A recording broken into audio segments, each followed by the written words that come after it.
मुझे group captain Husaini के नाम से पाकिस्तान एयरफोर्स में जानते हैं और मैं एक ऑफिशियल समझ लें उनका एविएशन आर्टिस्ट हूँ पाकिस्तान एयरफोर्स का।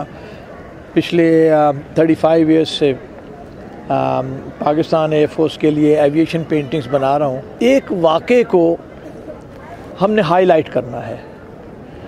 वो वाक़या ये है कि गोलान हाइट्स पे 1973 में हमारे पायलट्स की झड़प इजरायली पायलट से हुई थी और ये वो वक्त था जबकि हमारा एक दोस्त मुल्क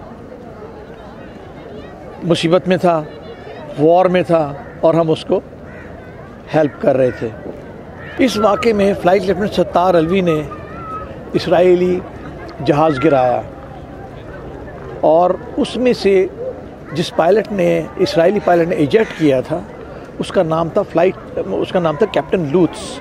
वो इजरायली एयरफोर्स का एक पायलट था।